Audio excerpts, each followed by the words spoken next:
Class 12 board exams में hardly 2 months बचे हैं और काफी बच्चों ने तो अभी तक अपना सिलेबस टच भी नहीं किया है। और बेटा 12th बोर्ड एग्जाम्स में अगर तुम अब सोच रहे हो कि तुम सारा सिलेबस 2 महीने में कवर करोगे तो ये सबसे बड़ी बेवकूफी है, क्योंकि क्लास 12th में पूरा सिलेबस 2 मंथ्स में कवर हो ही नहीं सकता। दूसरा, आपका रिवीजन भी है। अगर सिलेबस कवर करते रहोगे तो रिवीजन कब करोगे, और रिवीजन नहीं होगा तो पेपर अटेम्प्ट करना तो दूर की बात है, तुम्हें कुछ आएगा ही नहीं, तुम लिख ही नहीं पाओगे पेपर में बिना रिवीजन के।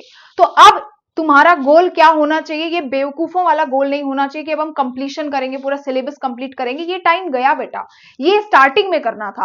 अब हम देखेंगे कि हम कैसे पढ़ें, अपने कैसे उन कॉन्सेप्ट्स को क्लियर करें जिससे हमारे मार्क्स फिक्स हो सके, जिससे हमारे मार्क्स बन सके। और इसीलिए हमें अपना सिलेबस को शॉर्ट करना पड़ेगा, सब कुछ नहीं पढ़ना। तो वही मैं आपको स्ट्रैटेजी बताने वाली हूं, ध्यान से सुनना, तुम्हें 100% बेटा इस चीज से बेनिफिट होगा। सबसे पहले आप अपने सिलेबस को 3 पार्ट्स में डिवाइड करेंगे, type A, type B and type C. Type A मतलब उसमें सारे अपने सब्जेक्ट वाइज ऐसे चैप्टर्स रखो जो बहुत ज्यादा स्कोरिंग और हाई वैल्यू चैप्टर्स हैं, जिनका वेटेज बहुत ज्यादा है, वो आप पूरा का पूरा अपने टाइप ए वाले सेक्शन में रख दो। अब ये वो चैप्टर्स है बेटा जिसे आपको 90% तक पूरा पूरा पढ़ना है। यानी ये वो चैप्टर्स है जिनको आप शिद्दत से पढ़ोगे, अच्छे से पढ़ोगे, थोड़ा डीपली पढ़ोगे, क्योंकि यहां से ज्यादा सवाल पूछे जाते हैं और ये इंपॉर्टेंट चैप्टर्स हैं। फिर आप टाइप बी बनाओगे और टाइप बी में आप मॉडरेट वाले सारे चैप्टर्स रखोगे, यानी वो चैप्टर्स जिनकी मॉडरेट वेटेज है, यानी जो ठीक ठाक नंबर के आते हैं। इसमें आप कुछ थ्योरी पढ़ोगे, कुछ न्यूमेरिकल्स पढ़ोगे। तो आप कोई भी स्ट्रीम के बच्चे हैं, आपको इन पर्टिकुलर चैप्टर्स में से कुछ ही थ्योरी पोर्शन करना है, और अगर आपके न्यूमेरिकल्स हैं तो थोड़े बहुत आपको न्यूमेरिकल सॉल्व करना है। याद रखना, मतलब सब कुछ नहीं पढ़ना, केवल इन टाइप के 60% तक का सिलेबस आपको इन वाले चैप्टर्स का कवर करना है। और थर्ड आ जाओ, आपके जो लो वेटेज चैप्टर्स होते हैं, जिनका वेटेज 2 नंबर 3 नंबर होता है, उसके केवल और केवल हम फ्यू टॉपिक्स पढ़ेंगे। बिल्कुल ही 4-5 टॉपिक्स होते हैं जो हर बार उन 2-3 नंबर के वेटेज वाले चैप्टर से आते हैं। तो पूरा चैप्टर पढ़ के हम टाइम वेस्ट नहीं करेंगे, हम बिल्कुल भी टाइम अपना वहां पे बर्बाद नहीं करने वाले। तो 3 तरीके में आपने पहले अपने सिलेबस को डिवाइड करना है। यही करके आपने अपना वर्कलोड 30 to 40% कम कर दिया। अभी ही आपने अपना सिलेबस 30 to 40% कम कर दिया।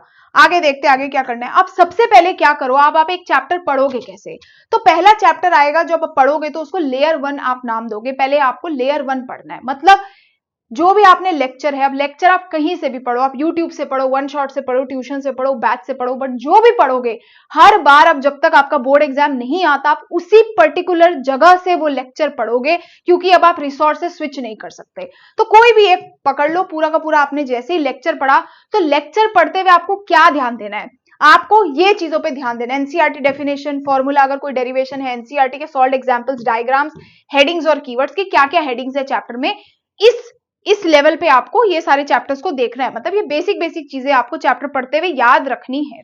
दूसरा, पीवाईक्यू फिल्टर। अब आप सेकंड नंबर के फिल्टर पे आओगे। पहले तो आपने मोटा मोटा पूरा चैप्टर देखा है ना, सेकंड फिल्टर में आप पीवाईक्यू फिल्टर में आओगे। आपके पास जो भी पीवाईक्यू आप पढ़ रहे हैं उसमें आपको करना क्या है, रिपीटेड डेरिवेशंस कौन सी है, क्वेश्चंस कौन से, जब आप सॉल्व करते जाओगे आपके पास एनालिसिस आता जाएगा कि यार magnetic effect of electric current का तो ये वाला डेरिवेशन बार बार आ रहा है, या फिर यहां से तो ये वाला पर्टिकुलर चीज बहुत इंपॉर्टेंट है।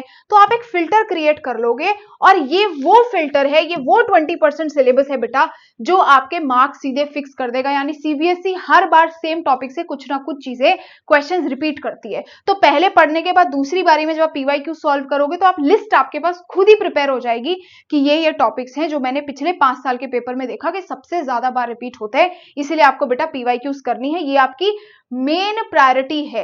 अब जब भी आप रिवीजन करने जाओगे तो ये 20% सिलेबस को ही आपको 80% टाइम देना है, यानी इस पे ज्यादा पढ़ना है। ऐसे नहीं कि हम ये सारा ही चैप्टर बार बार पढ़ रहे हैं, नहीं, एक बार पढ़ लिया देख लिया, पर 80% फोकस करेंगे इस छोटे से सिलेबस पे, 20% सिलेबस पे, और बाकी 20% टाइम हम डिवोट करने वाले हैं उस सिलेबस में जो क्या है, बचा हुआ आपके चैप्टर का जो सिलेबस होगा उसमें आप टाइम दोगे, तो टाइम वेस्ट नहीं करेंगे।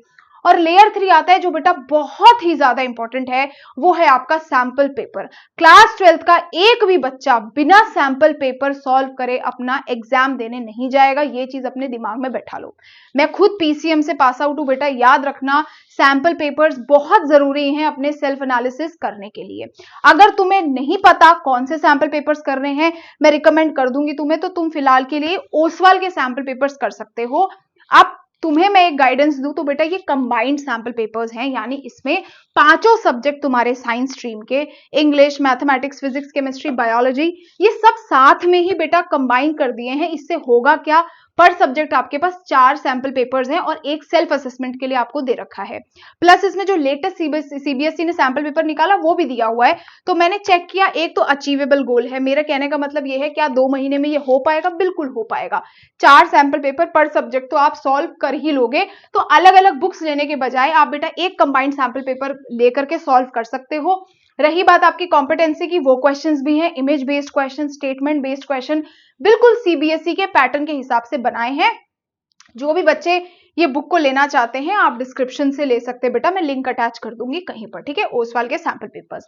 अब इन सैंपल पेपर्स का करना क्या है हमें, कि हमें ये मालूम पड़ेगा कि हमें पता कितना है। आपने ये जो 20% सिलेबस एनालाइज किया, जब आप प्रैक्टिस करने आए आपने देखा यार ये मैंने पढ़ा तो था, वो 20% सिलेबस में था तो सही, क्योंकि सवाल आपको वही मिलेंगे, बट आप रियलाइज करोगे कि यार ये तो मुझसे सॉल्व ही नहीं हो रहा। तो सैंपल पेपर को ना लिख के प्रैक्टिस करना है बेटा, रिटर्न प्रैक्टिस होनी चाहिए, क्योंकि आंसर्स कैसे लिखे जाएंगे बोर्ड्स में वो नंबर आपको मिलेंगे।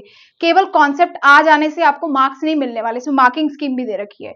तो वो पूरा आंसर पैटर्न लिख के देखना है। 12th एग्जाम का बोर्ड दे रहे हो तुम, ठीक है, 12th क्लास का बोर्ड दे रहे हो तुम, ठीक है, तो याद रखना कि कितना तुम्हें पता है। अब जो भी टॉपिक्स तुम्हारे अटक रहे हैं प्रैक्टिस में, उसकी लिस्ट बना के बेटा इंप्रूव करो। जितने भी वीक एरियाज हैं बार बार रिपीट करो, प्रैक्टिस करो, ये हेल्प करेगा तुम्हारा सैंपल पेपर। और मॉक टेस्ट जरूर लगा लेना। क्लास 12th में 80% बच्चे ऐसे होते हैं जो बाहर निकल के बोलते हैं हमारा पेपर ही छूट गया, हमें टाइम मैनेज नहीं हुआ। तो ये चीजें बेटा तुम्हें याद रखनी है। सबसे पहले लेक्चर देखा फटाफट से, सेकंड लेयर में आए, 20% सिलेबस पहले ही अलग कर दिया पीवाईक्यू देख करके, और तीसरा सैंपल पेपर सॉल्व किया। इसके अलावा कुछ पढ़ने की जरूरत नहीं है। This is more than sufficient. करोगे क्या, इस चीज को रिपीट करते चलोगे। It's better to repeat than to study new material, ठीक है। आगे चलते हैं।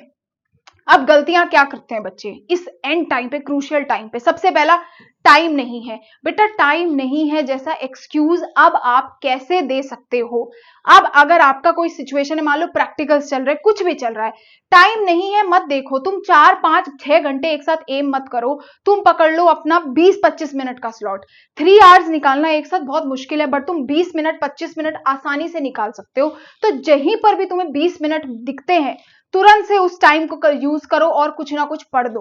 तो बड़ा स्लॉट मत चेस करो, चेस स्मॉल स्लॉट्स। इसमें में ज्यादा पढ़ पाओगे और ओवरवेलमिंग नहीं लगेगा कि शिट मुझे 4 घंटे पढ़ने बैठना है, ठीक है, पहली चीज।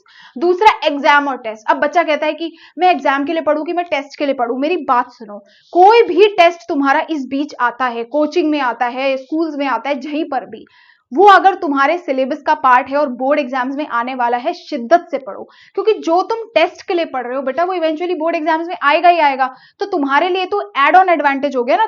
तुम अगर पढ़ भी लेते हो तो it's good for you, any day आपका वो एग्जाम्स में आने वाला है। अब अगर मान लो जो बच्चे जेई मेंस वगैरह की कोचिंग लेते हैं और उनका सिलेबस खत्म नहीं हुआ है, और अगर वहां पे जेई लेवल का कुछ एक टेस्ट चल रहा है, तो आप कॉन्सेप्ट्स अगर आपके 12th लेवल के तो आप पढ़ो, लेकिन अगर कुछ एक्स्ट्रा टॉपिक्स है जो आपके पास बोर्ड्स में नहीं है बेटा, तो वो आपको पढ़ने की जरूरत नहीं है। उस लेवल के क्वेश्चंस हैं। अब जेई में कुछ अलग लेवल के क्वेश्चंस है, बट अगर आप 12th पढ़ रहे हो, आपको लग रहा है ये क्वेश्चन थोड़ा टफ है और 12th लेवल का नहीं है, तो अभी टाइम वेस्ट मत करो अगर सिलेबस खत्म नहीं हुआ है तो। इसीलिए ये चीज का ध्यान रखना। और थर्ड है बेटा, बी सेल्फिश।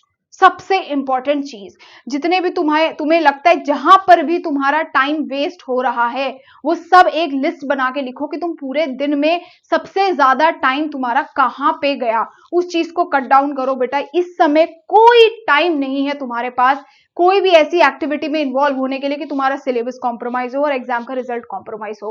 12th का सिलेबस इतना ज्यादा है कि मैं चाह करके भी तुम्हें ये नहीं बोल सकती कि तुम एंजॉय करो, तुम्हारा लास्ट ईयर है, क्योंकि सिलेबस नहीं पढ़ा हुआ। तो ये 3 चीजें ध्यान रखनी है। एंड आई होप आपको ये पूरा का पूरा स्ट्रैटेजी बेटा मेरा समझ आया होगा। कॉमेंट सेक्शन में सारे के सारे बच्चे मुझे बताएंगे कि वो कहां पर है, उनका कितना सिलेबस हुआ है और वो अपने क्लास 12th बोर्ड्स में कितना अचीव करना चाहते हैं। तो ये चीजें बेटा ध्यान रखना। Till then thank you so much, bye bye, जल्दी मिलूंगी नेक्स्ट वीडियो में।